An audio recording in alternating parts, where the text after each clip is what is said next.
மறக்காம சர்ப்ரைஸ் பண்ணுங்க. Thank you. Well, the second game I want to show you in this section on the chase variation comes from a Spanish Open tournament played in March 2007, and it's between Martin Hernandez playing white, and he's playing the Grandmaster Julio Granda Zuniga playing black. And in this particular game, white played bishop to c4, which again is a very common choice in this particular position. Against that, I once again recommend the move e6, opening up fire immediately against the pawn at c5.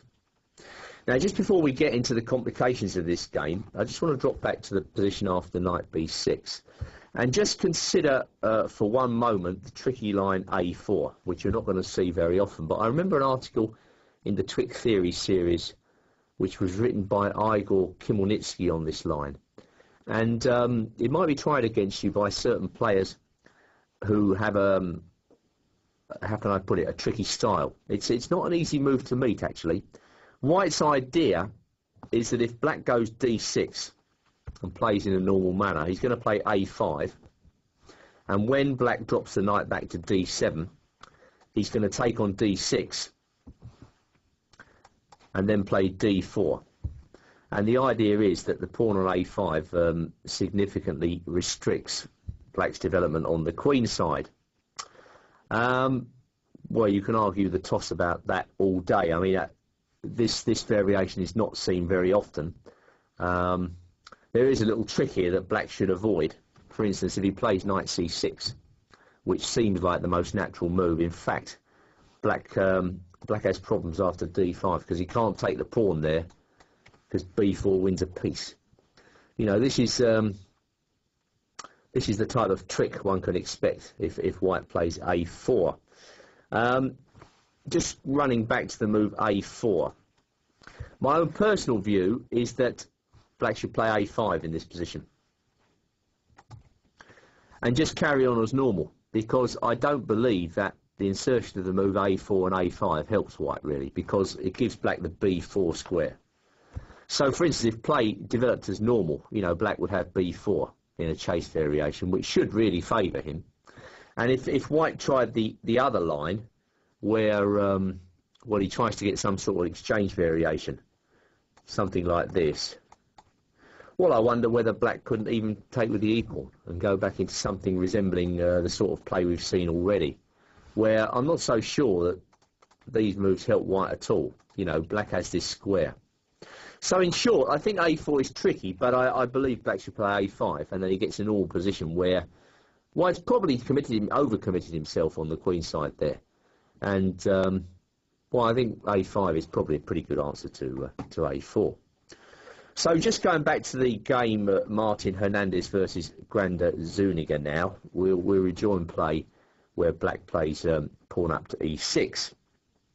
And now this is a critical moment in the game. Well, in the game we're going to see white played probably the most natural move of all, d4. But there are two other moves we have to consider before we go on. Now, queen g4 is quite an interesting move here. This is a favourite of the Bosnian player Nurkic. He's played it many times before. It's a tricky move. But I believe that knight b4 is a good answer to queen g4. Mainly because white's not defending c2 anymore, and this complicates white's development plans here. It's not so easy to find a good move for white in this position. Nurkic has tried knight a3 here, but then we get b6 again. You know, and this move is again awkward for white, because what does he do? If he takes b6, we're already opening up fire against the knight. If he leaves it, as Nurkic has done in a number of games, in one of these games he played knight f3, black played bishop a6, white castled, black played knight 8 to c6, white played d4, bishop takes c4 was played, knight takes c4, and now black's knight settled in on the d5 square. Bishop came to g5. Bishop went to e7. And, well, this is quite an interesting position.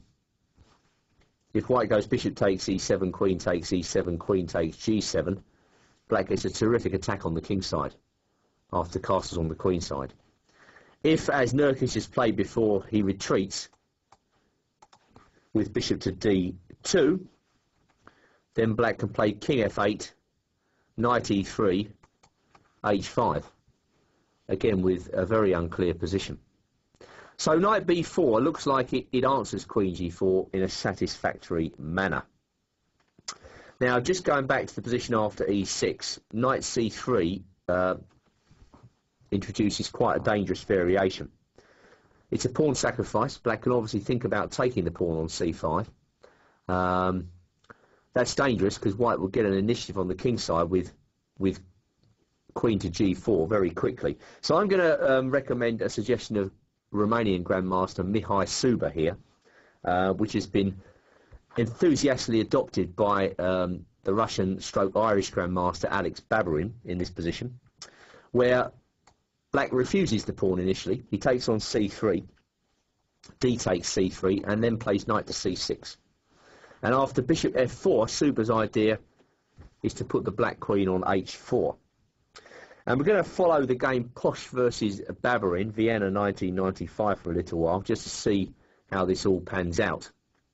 Well, the basic thing is white's threatening, white's pieces are threatened, and so he's got to play an accurate move now. He tried g3, not forgetting the bishops are skewered there on f4 and c4, but black is happy with that. Suba wanted to retreat the queen to e7, then white's probably got to play b4, and now black can simply take the e-pawn by playing g5. Bishop comes back to e3, knight takes e5, bishop d4, bishop g7, bishop e2, d6, c takes d6, c takes d6. And white does have some compensation for the pawn here, but in my view black should be okay. In the game Posh Babarin, white played h4 and black played bishop d7 and was well on the way to consolidation. So with those two variations in mind, going back to e6, it's easy to see why white should play d4 in this position, and I believe that's the move which most of your opponents are going to adopt. Having said that, I think b6 is a good answer, and this was the move Granda Zuniga played in this particular game. Again, chipping away at the white pawn chain and making life quite uncomfortable for white. Okay, well, bishop takes d5 was played by Martin Hernandez. That's not forced, of course. Normally white would take on b6 in this position. Well, of course, black can take with the a-pawn as prescribed, but knight takes b6 is also interesting. That was played in the game Kruglov versus Pushkin, Russia 1992. And black's idea is that when the bishop retreats to d3, he can actually play d5 with quite a promising French-style position. It's easy to see, excuse me, it's easy to see black undermining white's pawn chain by going c5 in this position. So after d5, in that particular game I just mentioned, white took on d6. Black recaptured with the c-pawn, knight f3, bishop b7. It's a bit like the c3 Sicilian once again, but in general the two open queenside files should favour black here. Bishop e7, knight c3, castles, and black has no real problems in this position. If you like, it's a slightly improved variation of the c3 Sicilian because, well, with two queenside files open, black's already got a natural theatre for action in this particular position. So if white plays c takes b6 back on move 7, there's another option. You might take with the a-pawn and play the traditional bishop a6. You could even consider playing knight takes b6. Anyway, Martin Hernandez took on d5, and of course black recaptured. C takes b6 now, and a takes b6. Knight comes out to e2. This is fairly normal play in this line. Black played d6, immediately challenging the pawn chain, and white played bishop f4. It looks as though white's racing ahead in development in this game, but knight d7 seeks to redress that balance. Well, of course, white doesn't want black taking that bishop, so the bishop comes back to f4, which in turn gives black the option of developing his bishop on f8, which Granda Zuniga takes. Both sides castle, and white plays rook to e1, black plays rook to e8, and knight bc3 was played. So fairly standard play to date, and black played the careful move c6, defending d5 and taking away the possibility of knight to b5. Well, it's my impression that both sides are okay in this position. If I had to pick, I would choose black, because I believe in the potential of the bishop on c8 in such a position. Granda hasn't moved his bishop on c8 just yet, because he appreciates that one of white's ideas might be to bring a knight to f5. So he could be keeping that bishop on c8 to negate that factor of the position. Later on, black is looking to perhaps besiege the pawn on d4. Maybe he's threatening a move, well, intending the move like bishop f6, and who knows, maybe c5 might be high on black's agenda. In some ways, it reminds me of the Tartakova variation of the Queen's Gambit. In some ways, and maybe that's a big generalisation, but quite often there, black obtains two bishops early, and with patient play, gradual play, he manages to overcome the handicap of white's initially superior development and possibilities on the king side, and later on the two bishops start to show their strength. I would say black is fine in this type of position, and well, let's just see how Granda carried play on. Okay, white played a3, rather a slow move, and black decided to bite the bullet and play bishop a6 anyway. Well, of course, as soon as white saw that, he played knight g3, and now who knows, maybe knight f5 is going to be awkward. So Granda decided to stop that, again with a natural move, pawn up to g6. Queen to d2. Another one of those very deceptive Alekhine-like positions. It looks for all the world as though white is slightly better in this position. But, well, just judge for yourself. Knight comes back to f8, the first signs of a black recovery. Knight's coming to e6, which in turn puts pressure on white's centre. White goes bishop h6. Knight comes to e6, and then white thinks he's attacking when he plays pawn up to f4. Well, of course, knight takes d4 looks as though it might be an option. I guess against that, white is intending to go rook takes e7. Not queen takes d4, of course, because of bishop c5. But I think rook takes e7 is obviously a good move. So this is why black plays bishop f6 in the game. And now we start to see the defects in white's position coming into clear relief. Well, in the game, white, in my view, got rather desperate. I mean, what he should do almost certainly is retreat his knight to e2 and try and hang on. But, of course, this is not really promising for him. You know, black has a more than satisfactory game already. He can play, for instance, if white plays, let's see, what should he play in this position? One of the knights back to e2. Well, black has many good moves in this position. For instance, c5 is a good move. I think queen d6 is a good move. But at any rate, I think it's better than the move white played, which can only be described as over-optimistic, rook to e5. It's pretty clear what white wants to do.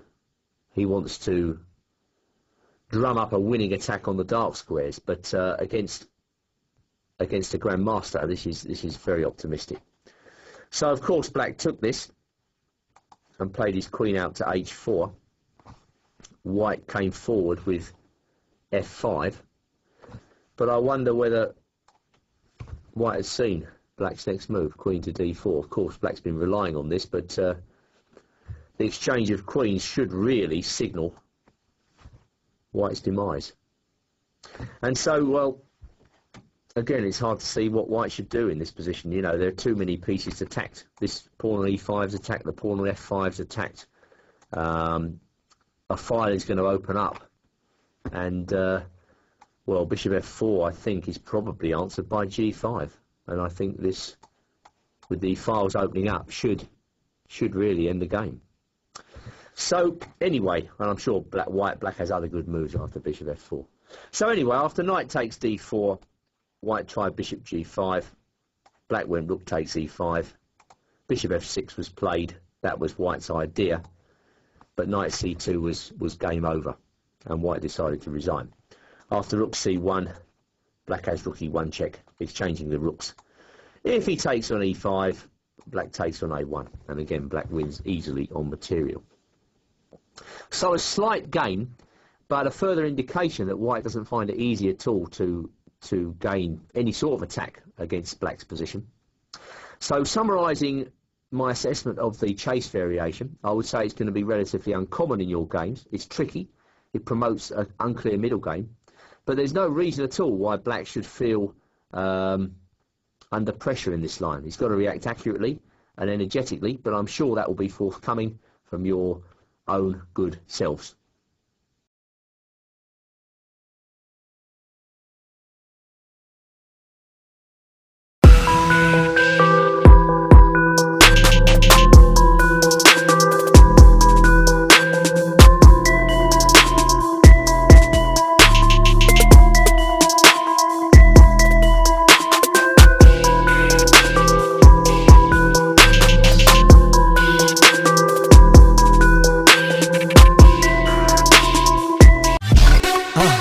மறக்காம surprise பண்ணுங்க. Thank you.